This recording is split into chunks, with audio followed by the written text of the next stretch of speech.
Hello, Jerry here with transforming the 11 barriers to success, and today we're talking about barrier number 1. So you may want to look at the 11 barriers to success based on the 11 surprising things that you didn't know about confidence, and that's under the self-esteem units tab.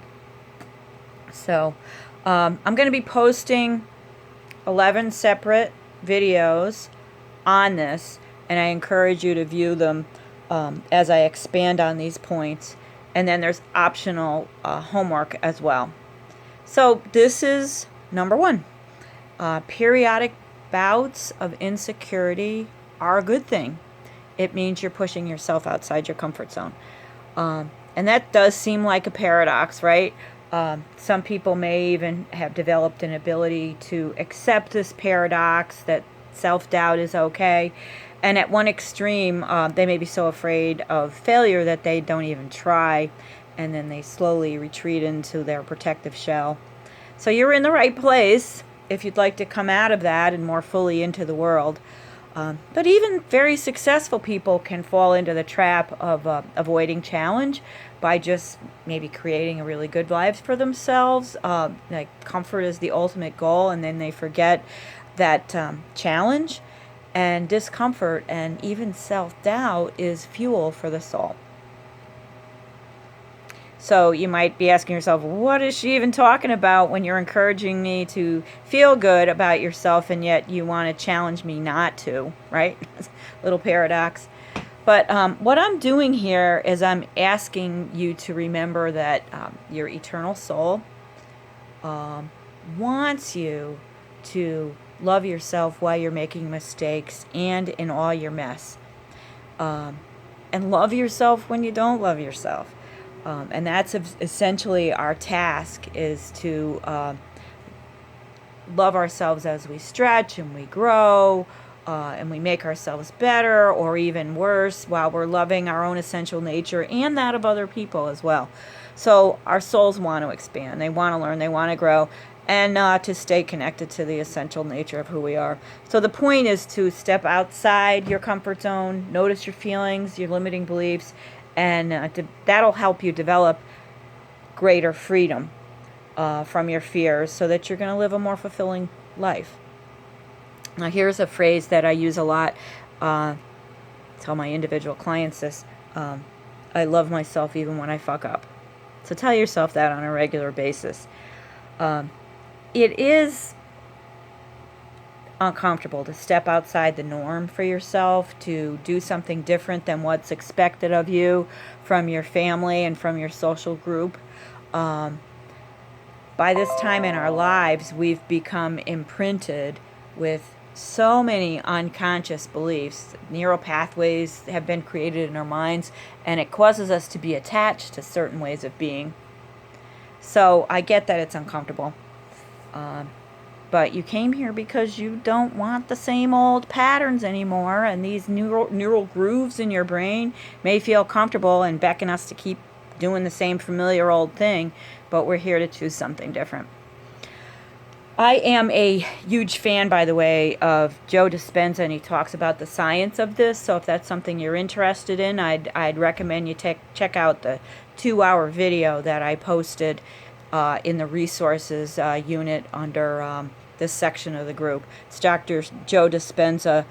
What's the name of that? I think it was Evolve Your Brain was the name of it. Okay.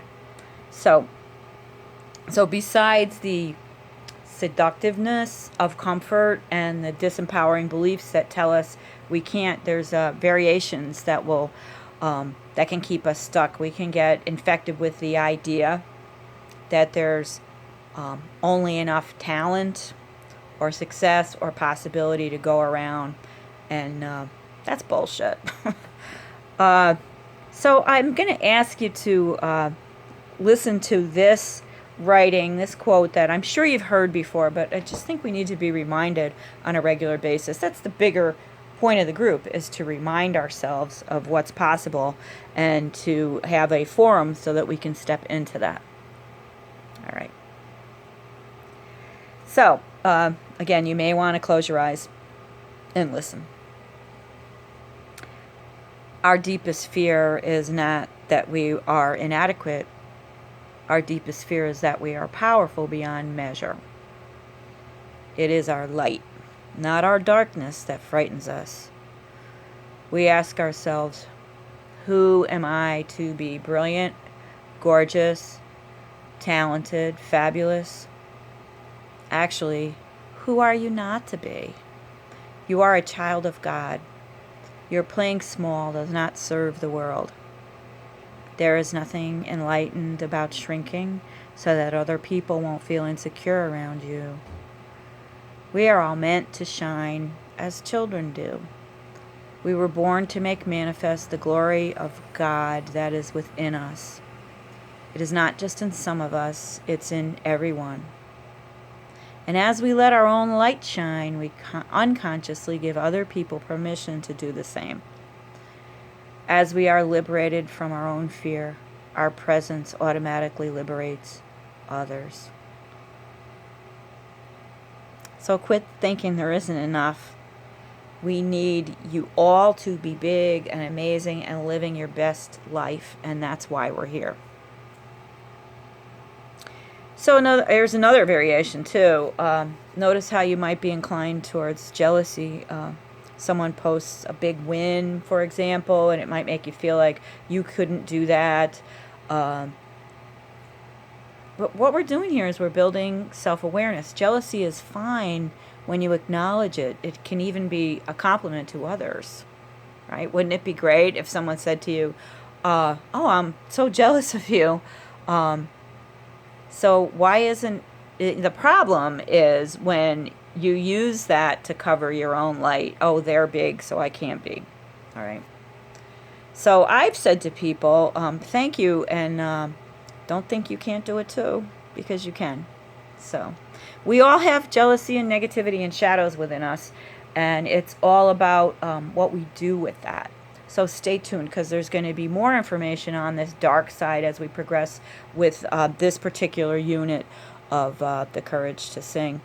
And by being honest with ourselves about our darkness, we actually diffuse the darkness's power, and we can use it to create something better, right? When you notice something, it loses its emphasis. So being aware helps to loosen it, all right? So I have a personal tendency myself to feel jealous of thin women. For far too long, it's dominated my consciousness without me even being aware of it. I'd be comparing myself, and my energy would be wasted on shame and, I'm never going to be good enough, that kind of thing. So here's the thing. In this community, we're going to learn to notice what triggers us. And instead of being a threat to our own possibilities, we're going to learn to see things as we appreciate others and genuinely celebrate each other's success. Think about what would have happened in our own lives if we had noticed that in the past. But then again, we don't want to be going to the past. Just look at what's possible now. So asking yourself, what am I feeling? And what can I learn from this so that I may cultivate that trait within myself? When you see that in somebody else, oh, what can I learn? I'm just noticing now, too, as I'm putting this program out, all right, I've procrastinated about it. I've avoided putting out the Courage to Sing because I made a lot of mistakes in the past. And I had challenges with different parts of it, the thing that creeps me out, that creeps in and makes me feel bad about myself is thinking, oh, that coach did that, so I can't be that successful, and look at all these other things that have happened. And yet, all those successes, are those failures, which have hidden successes within them too, are actually things that I can use as foundation to provide something for you and me as well. So within this community, we'll learn to catch those thoughts and to reframe the thought from that person is so great at that to there's room for plenty of us. What can I learn from this person? This is fabulous, and now I can do it too. So don't tell me you can't. You're human, and you have everything within your capacity. So there's going to be some things that we're going to need to repeat. I've certainly repeated lots of things. And you'll need to do them over, and you're going to be triggered, and you'll want to give up and go back into your comfort zone. So here's what I say. Do this one tiny step at a time. If I can do it, you can do. You can too. Many of us have experienced dysfunctional families and abuse, and I was no different. But the thing that I suffered from for myself was extreme sensitivity and extreme insecurity, and that's why I went to school for psychology, which is what many people do. And I found it like way back almost impossible to make friends. I think my insecurity pushed people away. I drank too much. I had lots of problems, but I applied these techniques, and I'm actually really enjoying it in my life right now. I'm doing a lot of great things. There's areas that I want to take these techniques into and do more, and and I'm in that process. So we're here to support you, to support each other, and to celebrate every single achievement along the way. You're not better than anyone, and you're not any worse, and you don't have a unique horror story that can't be healed. Take a look at Viktor Frankl, who wrote Man's Search for Meaning, which was about his recovery from the Holocaust. And there's also a book called A Child Called It by David Pelzer. Yeah, Pelzer, Pelzer. And he survived some unthinkable abuse, but has come out to be an inspiration for others. So, and another thing too is don't listen to negative people. They're out there. They could even be your close friends or relatives, and there's plenty of that going around. And I just want to give you an example. A lot of you have heard me sing, and I know I'm a very good singer. This was a really interesting one to me. I had a job not too long ago at a place that I just did not fit in at all. And anyway, it came up that I was going to be singing that evening, and this woman said to me, "You can't sing." And that was really fascinating to me. This person had no idea about me at all, and that really showed me how automatic some people are about telling other people they can't do something without having any experience with that at all. So she was just programmed to keep other people down, and there's an awful lot of that out there. So it was really ridiculous, because whether I could or not, she had no idea. And even if I couldn't, she had no right reason to say that. So let's just imagine, just thinking about this woman and other people in our lives who may tell us that we can't do something. So someone accuses you of somebody, so they, on a proverbial level, they're pointing their finger at you. You can't do this. You can't sing, for example. Now look at this. One finger is pointing at you, but look at all these other fingers are pointing back at them. It's really saying more about them than anybody. And I know I got one fingernail that's painted green. I have a little thing on my finger. I'll tell you more about that. That was some childhood stuff. But the point is, they're saying more about themselves than they are about you. So don't let that stop you ever. And come here and tell us about it too, and we might be able to give you some reminders. So there's a couple of assignments, and I will also post the assignments in text form in the unit with this. So assignment number 1 for this, and again, you're not going to get any, you're not going to get like a grade or anything like that. You can certainly ask questions. This is for your own soul, for your own edification. So assignment number 1 is ask yourself, what is it that you see someone else being, doing, or having that you wish you could have? All right. And go for something that you may not have even given yourself permission to wish for, and write that down. All right. As a matter of fact, I'm going to do this now because I'm noticing I was procrastinating about this. So this act of having this group has helped me, and that's what I'm looking for you too. So write that down, and now ask yourself, what does it make me feel when I see other people experience the success that I want, and write that down. And what do I automatically tend to do when I'm unaware and unconscious of my feelings, and write that down. And then ask yourself, how would that make me feel to have that, and write it down. Next question, what can I do to feel that way? So if the answer was to do something more general, work to make it more specific. So you want to try to go for the SMART analogy, which is specific, measurable, attainable, relevant, and time sensitive. So write from that perspective. You can journal about it and post your questions or your successes and your struggles in the discussion area. Or you can do it privately too, but we're here for you. So do you need an example? Because I'm going to give you one of mine. I talked about this a little earlier. So I see thin women and I get jealous. And when I am unaware and unconscious and not really thinking about it, I'm just having the feeling, so I'm having an automatic. It sort of goes past my consciousness, and I'm just like, ew, I don't feel good, you know. So when I'm unaware and I'm unconscious, I tend to eat to avoid my feelings, and I want to feel, the truth is I want to feel attractive and thin and healthy. And I could eat better and exercise. Those would be some things I could do.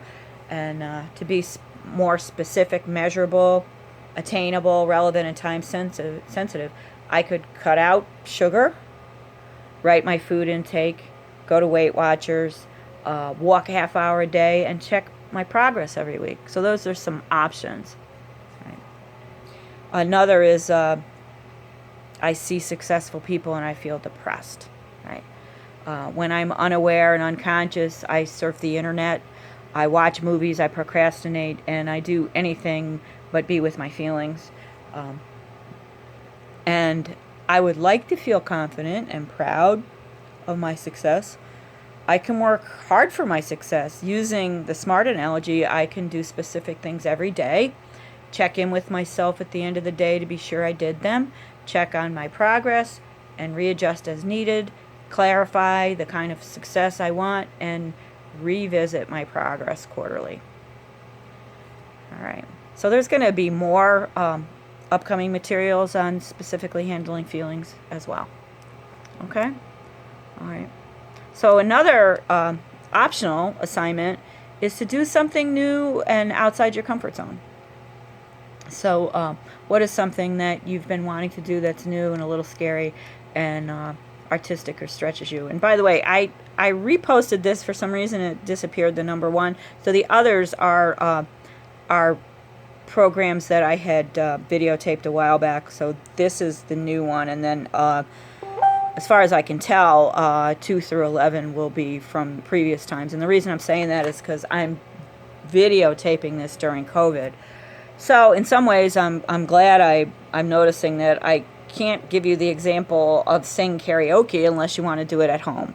So now that I'm reading through my notes, you actually can do karaoke, and you can do it on here. And you can go to YouTube and you can type in any song that you want, and you can say, the Hallelujah Chorus karaoke version, and it will come up, and you can